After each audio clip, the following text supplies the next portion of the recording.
Eu tenho uma coisa que foi muito marcante para mim, né? Foi uma conversa que eu tive com os meus filhos, porque meus filhos também ficam muito com os meus pais. Nem sempre quando eu tô junto, né? Enfim, às vezes eu tenho algum compromisso, eles ficam com os avós. E eles viraram e falaram assim: ai mãe, tá ficando muito chato ficar com o vovô e com a vovó. Aí eu falei: por quê? Eles falaram: porque às vezes ficam repetindo uma história, estão um pouco atrapalhados. E aí eu virei para eles e falei assim: olha, eu preciso ter a certeza que vocês vão ter paciência com o vovô e com a vovó. Porque faz parte da vida. E comigo também, né? E aí eu virei quando eu chegar foi aí que eu cheguei com eles. Eu falei, porque eu preciso saber que vocês vão ter paciência com eles hoje, porque amanhã vou ser eu. E quando for eu preciso ter a segurança e a certeza de que vocês vão saber olhar para mim com mais compaixão, porque vocês aprenderam isso com os avós de vocês. Agora, então, você não acha... Quer dizer, eu acho que você acha, né? Que isso é construído?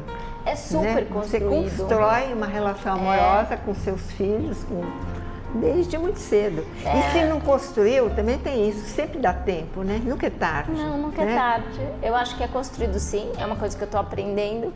Porque eu vim talvez de uma geração, não sei exatamente, mas que as coisas os papéis eram mais distantes, né? E eu acho que a gente paga um preço que não deveria pagar por isso, que é esse preço da gente chegar nesse momento e ter esse véu entre a gente, às vezes essa parede entre a gente que não precisaria existir. Então o que eu tento desenvolver hoje com os meus filhos é essa proximidade, de falar sobre o sentir, porque eu acho que tem uma dificuldade que eu também percebo, que a escrita ajuda, é falar desse sentir, né? Então, eu acho que é essencial que a gente cultive isso. Nunca é tarde para cultivar também, né? Eu brinco que a minha mãe nunca falou que me amava, até ela ter um aneurisma. E aí, depois desse aneurisma em que ela ficou muito próxima, viu essa morte muito próxima, ela começou a falar que me amava. Então eu já era uma mulher bem adulta, com os meus 30 e tantos, quando eu ouvi a primeira vez minha mãe dizer que me amava. Isso eu acho que é uma coisa de geração, né? Acho que meus pais também nunca falaram que me amavam, né? Não sei se alguém tem uma experiência diferente, lógico que deve ter, mas acho que é geracional. Os mais velhos eram mais contidos, né? Mais reservados. A gente é mais aberto, mais afetivo, né? Mas você vê que até nisso a escrita me ajudou? Com a minha mãe foi super importante. O meu primeiro livro, que chama Minha Mãe Fazia, para mim foi uma maneira escrita sobre memórias afetivas ligadas à comida. Minha mãe sempre cozinhou muito, sempre foi uma presença na cozinha. E ao escrever sobre isso, eu comecei a entender que ela me amava. Pela comida. Pela comida. A forma que ela demonstrava o amor era no cozinhar.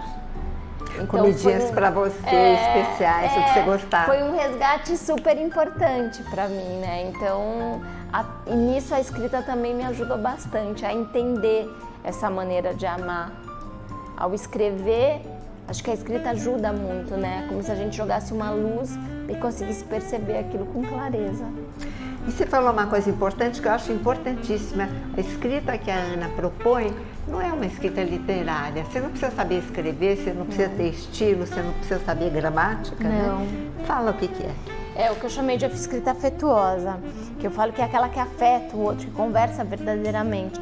Mas a gente nunca conversa verdadeiramente com o outro. Eu falo que a gente nunca encontra o outro se a gente não se reencontra primeiro. Então eu falo assim, não é uma escrita para quem tem, não é sobre ter dom da escrita, não é para quem tem a prática da escrita no dia a dia, não é nada disso. Eu falo, sabe escrever? É alfabetizado? A gente consegue produzir um texto com profundidade. E aí eu vou, por meio desse processo da escrita, mostrando como é que a gente busca o extraordinário dentro do ordinário, como é que a gente pega elementos do cotidiano e transforma eles em escrita profunda, para a pessoa perceber que o que nos rodeia contam histórias que você mergulha profundamente naquilo. A caneca cor-de-rosa. A caneca, você falar de amor, de relação, de saudade, a partir de elementos muito próximos de você, né? São próximos de você, são próximos do outro e são um caminho de acesso para a palavra. Meu pai, quando faleceu, minha mãe também, eles usavam óculos, né? O óculos da minha mãe guardei, porque era ela, né? Imagina, o seu texto poderia começar no óculos, é um texto sobre o óculos, mas não é um texto sobre o óculos. Claro. Mas você sabe, Silvia, que isso é uma coisa que é muito...